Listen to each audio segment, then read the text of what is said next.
దేవుడు మనల్ని ప్రతి భయములో నుండి తప్పించే దేవుడు ఆయన. యేసుక్రీస్తు ప్రభువుని అంగీకరించినప్పుడు ఆయన మనకు గొప్ప ధైర్యాన్ని ఇచ్చే దేవుడు ఆయన. అందును బట్టి పౌలు భక్తుడు అంటాడు, మనం కనికరింపబడి సమయోచితమైన సహాయం కొరకు ధైర్యంతో కృపాసనం ఎందుకు చేరుదుమన్నాడు.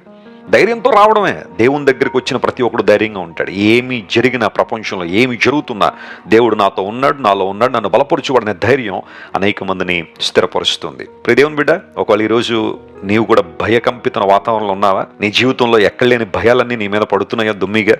దేవుని వైపు చూడు ఒకసారి. ఆయన ధైర్యాన్ని ఇచ్చి నేను బలపరిచే దేవుడు. ప్రతి భయం నుండి విడుదల చేసి తన మహిమగల కార్యాలు ప్రభు నీ జీవితం జరిగిస్తాడు.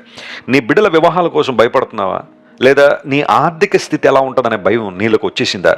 రేపేం జరుగుద్దోనండి వెస్లీ గారు అన్న భయంతో నువ్వు బ్రతుకుతున్నావా?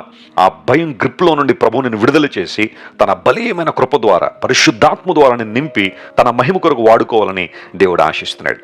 అంత మాత్రమే కాదు, అతడు నా నామము నెరిగినవాడు గనుక నేను అతను ఘనపరుస్తాను. నిజమైన మెప్పు, ఘనత ప్రభు నుండి రావాల్సిందే. మనల్ని మనం మెచ్చుకోవడం వేరు, మనల్ని మనం గణపరచుకోవడం వేరు, దేవుడు మనల్ని గణపరచడం వేరు.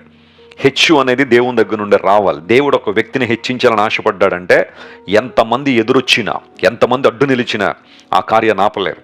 నీ దేవుడు నిన్ను హెచ్చించబోతున్నాడు. నమ్మిన వారు స్తోత్రం చెప్పండి. హల్లెలూయా. ఎక్కడైతే నువ్వు తలదించుకుని నిలబడ్డావో, ఎక్కడైతే అవమాన భారంతో కృంగిపోతున్నావో, ఎక్కడైతే ఆత్మనున్నత భావంతో ఏ పని చేయలేక చేతులు కట్టేసుకున్నట్టుగా నీ జీవితం ఉందో, దేవుడు అక్కడే నిన్ను హెచ్చించి తన మహిమ కొరకు వాడుకోవాలని ఆయన ఆశిస్తున్నాడు.